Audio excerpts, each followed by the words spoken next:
आवारा लड़कों के साथ मिलकर रहता था। ये देखकर मेरे अब्बा भी परेशान हो गए।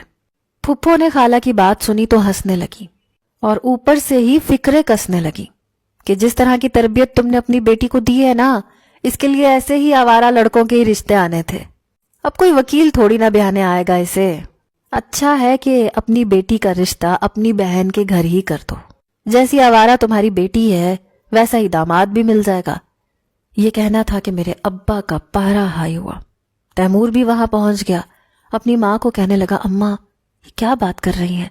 कुछ तो शर्म करें, सगी भतीजी है वो आपकी, और वो ऐसी नहीं है। फुप्पो कहने लगी, तुम भी उसकी तरफदारी कर रहे हो, चुप रहो तुम। अब्बा कहने लगे, रुकैया अपनी जुबान को लगाम दो। तुमने अभी तक सफिया से बहुत झगड़े किए लेकिन मैंने कभी तुम्हें नहीं रोका, क्योंकि सफिया भी तुम्हें दू बदू जवाब देती थी।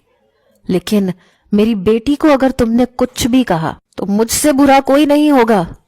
पहली बार मैंने अब्बा को इतने गुस्से में देखा था।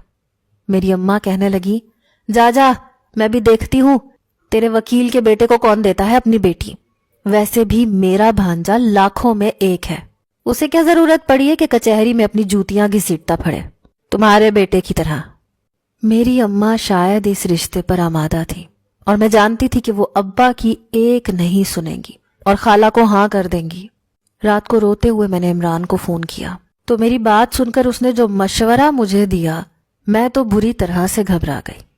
कहने लगा, तुम घर से भाग निकलो, मैं रात को ही तुम्हें मिलने आ जाऊंगा, तुम गली के नुक्कड़ तक पहुंच जाना, फिर हम निकाह कर लेंगे।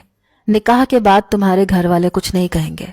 निकाह के फौरन बाद मैं तुम्हें तुम्हारे घर वापस छोड़ दूंगा और फिर मेरा रिश्ता तुम्हारे घर वालों को हर हाल में कबूल करना पड़ेगा। मुझे इमरान की बात पहले तो बुरी लगी, क्योंकि मैं अपने माँ बाप की इज्जत का खिलवाड़ नहीं करना चाहती थी, लेकिन खाला के बेटे से भी शादी नहीं करना चाहती थी। वो बिल्कुल गंवार था। मैंने इमरान की बात मान ली। फिर रात को सहरी से पहले मैं छुप छुपा कर घर से बाहर निकल गई। गली के नुक्कड़ पर ही वो मुझे मिल गया, मुझे अपनी बाइक पर बिठाया और ले गया। कहने लगा कि मैंने अपने दोस्तों से बात कर ली है, मैं तुम्हें दोस्त के घर लेकर जा रहा हूँ, वहां मौलाना साहब भी हैं, हमारा निकाह हो जाएगा, मैं तुम्हें फौरन ही वापस तुम्हारे घर छोड़ दूंगा, 2 दिन में ही तुम्हारा रिश्ता भी भेज दूंगा।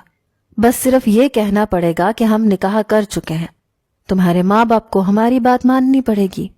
मैंने कहा ठीक है। मेरा दिल बहुत खौफजदा हो रहा था, कभी ऐसा काम नहीं किया था। इमरान ने गाड़ी एक फ्लैट के सामने खड़ी की। उस वक्त रात का अंधेरा था, गली भी सुनसान थी। वो मुझे दूसरी मंजिल पर ले गया।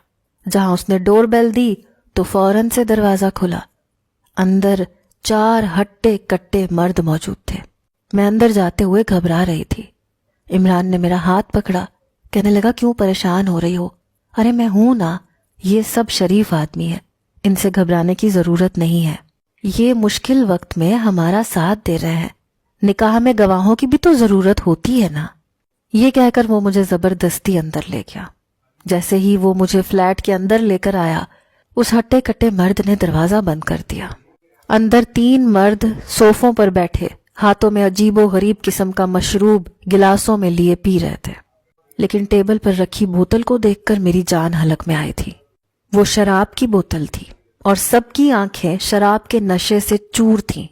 मैंने कहा, इमरान तुम मुझे कहाँ लेकर आए हो?